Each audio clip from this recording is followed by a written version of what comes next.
Do you know people who beat themselves up or stay stuck in old patterns of believing that they have to live up to certain standards, and because of that, they stay stuck in their emotional suffering? Or maybe this is you. It's like the belief that I would like to take care of myself, but when I do, I feel guilty. Or the belief that I do feel like I'm suffering emotionally. I'm doing okay. I'm kind of languishing, maybe. But other people have it worse. And so they invalidate their own emotions. And in doing that, they aid their own emotional suffering and really stay stuck. Today, I want to show you 5 beliefs that are seemingly at odds with each other. And our brain does a certain trick where it puts it at odds with each other, but they're actually equally true. And when we can hold them as equally true, we're able to create a greater sense of freedom inside, a greater sense of inner peace, and actually enjoy life more. Before we get into that, if you are new to this channel, go ahead and click the subscribe button below and also the bell to make sure that you're aware of when these new videos come out, so that you can help build in those daily habits and those different mindsets that are going to create a sense of more internal confidence, so that you can ultimately focus on and be aware of and focus on what matters in your life more, and slowly, step by step, all the little integral habits of building a happier life. Okay, now, as a psychologist and maybe also just a human being on this planet, I love it when I find mental loopholes in the way we think and how we talk to ourselves that can change the way we act and create really quick aha moments for us. And so learning how to hold these 5 beliefs as equally true has created these quick ahas for me and many, many people I've worked with, and also can for you too. Imagine this. You can practice self-care and not feel guilty. What? That's the response I get from a lot of people when we kind of bring up these 2 beliefs together. You can practice self-care and not feel guilty. If I look back on my family tree, I come from a long line of really hard workers. People who wear the amount they work as a badge of honor on their sleeves. And on top of that, we also come from a culture that reinforces that type of thing. That makes this implicit bias within us around, taking care of ourselves, or maybe even taking a mental health day, as something that is, bad or taboo in some way, when we know that if we take care of ourselves and love ourselves, then we're going to feel more grounded and more able to focus and have more blood flow in the part of our brain that's the more evolved area that's involved with emotion regulation and impulse control. And yet we feel guilty, like we're wronging someone for taking care of ourselves. We have this deep-seated belief that it just feels wrong in some way. The idea of taking time out to take care of ourselves in the face of all the mounting work that's in front of us. But what if we really can practice self-care and not feel guilty about it? So if you're someone who feels guilty when you're thinking about taking time out to practice meditation or exercise, or just laying on the ground and looking at the clouds for a few minutes called rest, or playing in a particular activity that you feel is restorative for you. If you're someone who feels guilty around that, ask yourself the question, because your mind's saying this is wrong to do this, and ask yourself the question, am I wronging myself or another person for taking this time out? If your mind says, yes, you should be doing all this other work right now, ask yourself again, am I sure I'm wronging someone? Just ask yourself, I think it is. Am I absolutely sure?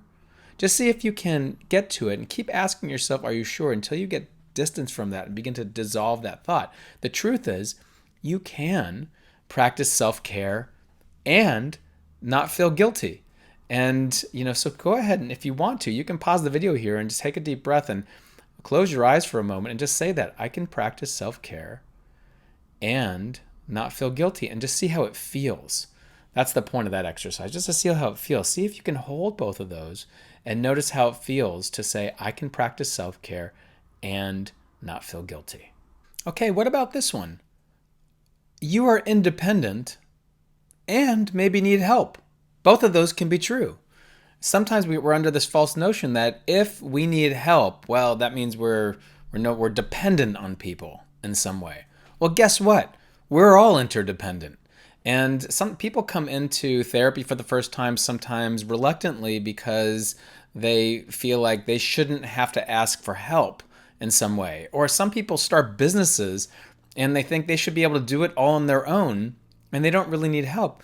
When if you look at the most successful people on the planet, and by success I mean, happiest or even financially successful, either way, no one's done it on their own.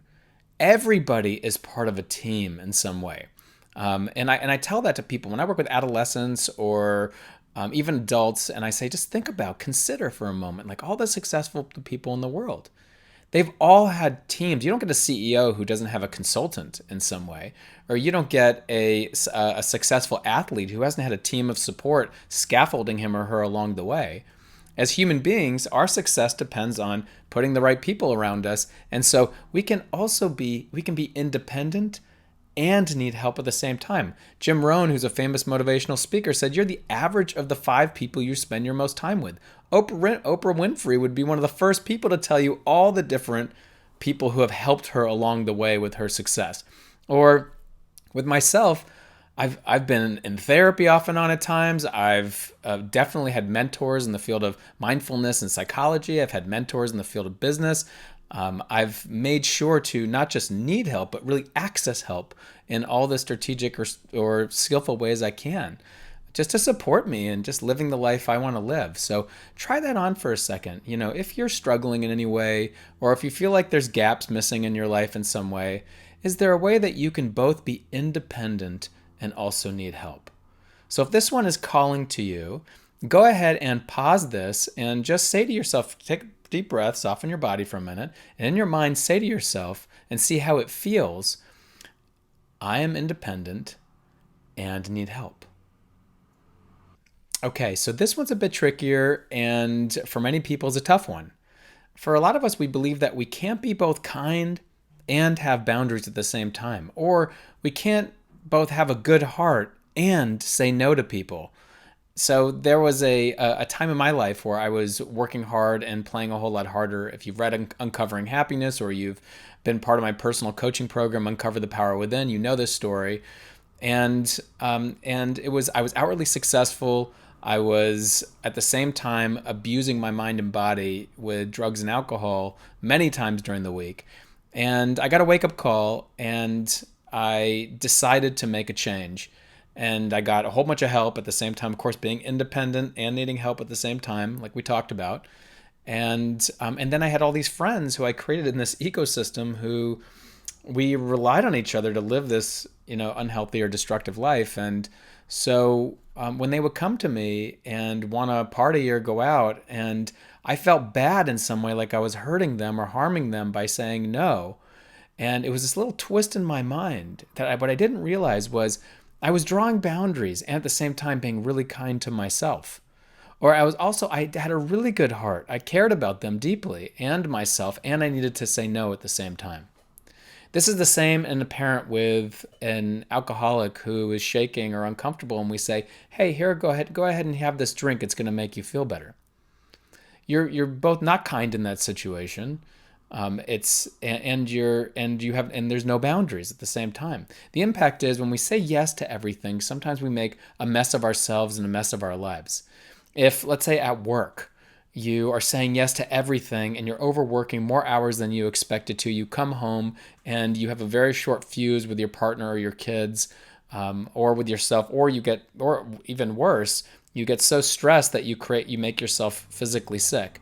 Or with our kids, if we're always saying yes to them for everything, as many screens as they want, as much whatever food and candy they want, then at the same time we're not being kind to them and we're not drawing any boundaries. But we can both be kind and have a good heart and say no and draw boundaries for the success of ourselves and other people. So if this is calling to you, if you feel like in your mind there's something in there that tells you can't be both kind and have boundaries, or have a good heart and say no, pause the video here and try this on. Say to yourself, close your eyes, take a deep breath, and say to yourself, I can be kind and have boundaries. I can have a good heart and say no. If this is resonating with you, go ahead and hit the like button below. and then comment with this question. What belief do you have that's holding you back? What impact does it have on you, and what might be the truth? Is there another belief that you can hold at the same time? Let's gather the wisdom of the community here. All right, I mentioned this one in the introduction, this idea that sometimes we believe that others have it worse, and so our pain can't be valid. Like those two can't coexist together. And the reality is that others may have it worse, and my pain is valid. I have people come into my office all the time who say, well, they're struggling with anxiety, they're struggling with depression, they're caught in their addictive behaviors, or they may be just experiencing a lot of shame or just stuck and overwhelmed in life, and they just look at their life and they say, I don't even know why I'm here. Others really have it worse off. Therapy's for people who, have it worse off in some way. And what they're falling into is that trap that both can't be valid at the same time. The impact of this is that we make ourselves think that something's actually wrong with us because we shouldn't actually be feeling this way. I grew up in a good home with parents that cared about me. Why am I depressed? I shouldn't be this way. Others have it worse off. I shouldn't even be here right now. And so we reinforce the feeling of shame, which is registered in the brain in the same area of stress. So we're feeling stressed and overwhelmed and, not good. And at the same time, we're creating this mindset that's making us feel even more stressed and more stuck. So the truth is, others may have it worse. That may be true, of course. And our pain is valid. So if this resonates with you, then go ahead and pause the video here, like we've been doing, and say to yourself, yes, others have it worse, and my pain is valid. And then see how it feels. Okay, now some of us think that we can't both have done our best with and know what we know now, or we can't both be sure of the way things were and accept the reality that things change. So in other words, hindsight's always 20/20. And so many people look back, and we all do this, look back on our lives and to moments that we think we should have known better in the way that we acted or the thing that we did. And so we kick ourselves for that. And then what we do is the impact of that is we reinforce this sense of inadequacy. And we commit the ultimate form of self-abuse, which is this self-blame, which is just toxic for us. It feeds depression, it feeds anxiety, it feeds trauma. Anytime that we look back and we say, I should have known better, I shouldn't have been in that situation, I should have done something differently, God, I'm so dumb, or something's so wrong with me, or what the heck, that kind of thing. Look at what's happening. We're just staying stuck, we're sticking in the overwhelm, we're sticking in the toxicity. The reality is, you did your best with what you knew, and now you know more now. Or you were sure that it was going to be okay. And guess what? Things change. All of that's true. I look back onto, so many different parts of my life where, where I look at it and I'm like, I kind of knew that wasn't the right move, and I still did it anyway. And it really put me in a hole. One time someone created and this is a kind of a lighter version of this, one time someone created this landing page for me, and I spent a lot of money doing this on a program I cared a whole lot about. And I just part of me knew that maybe it's not right, but it was a little bit different for me, so I thought I was taking a risk. I look back on it now, and after the work was done, I say, I knew differently. I should have listened to my gut in that sense. But you know what? I did the best with what I knew. I thought I was taking a risk. I thought I was, doing something courageous in some way. And that's what I knew in that moment. And there was a part of me that was saying, is this okay? And now I know more now. And both are true. So, consider that for a second. If this rings true for you, what we want to do is say this to ourselves, hold both, and just see how we feel when we do it. So because the truth is, in any moment, you are doing the best that you can with what you know and what you have. And things change, and you know more in the future with that 20/20 hindsight. So say that to yourself if you can. There's so many factors at play in a brain's decision-making and our decision-making in any given moment. We're doing the best we know with what we have and what we're aware of and how we're feeling in that moment. And things change and we know more in the future. So go ahead and again, pause the video on this one if this one rings true to you or you want to work with this in some way. And then take a deep breath and say to yourself, I did the best I could and I know more now. And then see how you feel. Okay, here's a bonus one. Actually, I'm just kind of feeling a little frisky, so I wanted to add one in here. And this one's actually really important. Probably the one that allowing myself to hold both of these at the same time led to some of my greatest personal and professional success. Okay, you ready? Here it goes. Here's one that trips up our success sometimes. Can you be both courageous and feel scared at the same time? Now you might say, yeah, well, of course you can, but implicitly in a moment, if we're scared, we don't think we're also courageous in that moment. Sometimes we believe that if we're scared, we're actually weak or we can't do things that require courage. So for example, if you're giving, for me, I'll never forget the moment I wrote my first blog or I put my first book out there or I got up and stood in front of an audience that was larger than I'd ever spoken to before. And at the same time, I felt in all those moments, there's trepidation, there's fear there. How's it going to be received? Am I going to be judged? These types of things that come out. And at the same time, it requires a certain amount of courage to be able to step out and take that risk and allow yourself to be vulnerable in that way. In the same way, if you're in a relationship that the intimacy has become challenging, so much so that each partner doesn't want to move over to the other side because it creates a sense of vulnerability. So we're afraid to do that, and so we feel like we can't have both at the same time. And so consider that for a second. I can be both scared and courageous. Both can coexist at the same time. I guarantee you, in November of 1960, when Ruby Bridges was 6 years old, and she stepped into her elementary school to be a sign movement forward with desegregation in the schools and integration. And I guarantee you, she was both scared and incredibly brave and courageous at the same time. The truth is, you can be both courageous and scared at the same time. And so if this resonates with you, or if this is something going on in your life right now where you're feeling the need to be courageous and yet there's fear there, both can coexist at the same time. Think of whatever that thing is, pause this, and then say to yourself, I can be both scared and courageous. And see how it feels.